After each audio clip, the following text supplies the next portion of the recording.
আমি 17 বছর যাবৎ প্রবাস জীবনে আছি।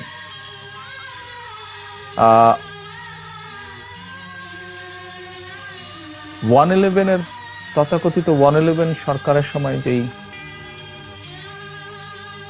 শারীরিক নির্যাতন আমার উপরে হয়েছিল,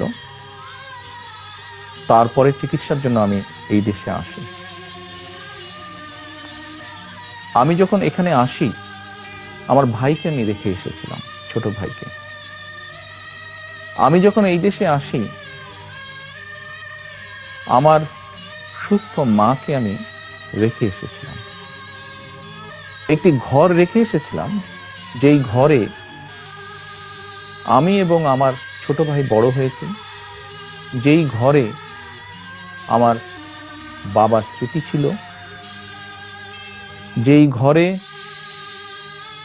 আমাদের দুই ভাইয়ের সন্তানরা জন্মগ্রহণ করেছিল, যেই ঘরে আমার মায়ের বহু স্মৃতি ছিল, সেই স্মৃতিগুলোকে ভেঙে চুরে ধুলায় মিশিয়ে দেওয়া হয়েছে। যে ভাইকে আমি রেখে এসেছিলাম, সেই ভাই এখন আর নেই। যেই সুস্থ মাকে রেখে এসেছিলাম, সেই সুস্থ মা এখন সুস্থ নেই। শুধু অসুস্থই নন, ওনার উপরে মানসিক এবং শারীরিক নির্যাতনও করা হয়েছে। আমি আমার পরিবারের যে কাহিনী আপনাদের সামনে তুলে ধরলাম,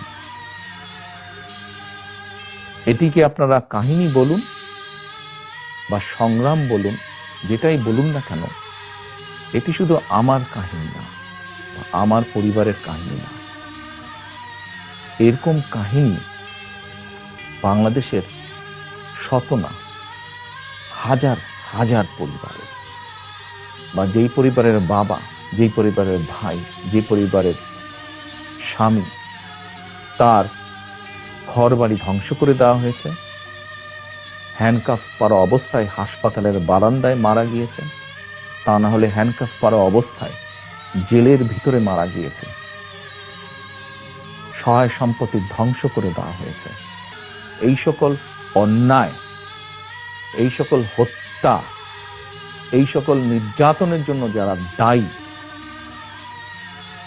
যারা এসবের হুকুম দিয়েছে, তাদের প্রত্যেকের বিচার হতে হবে।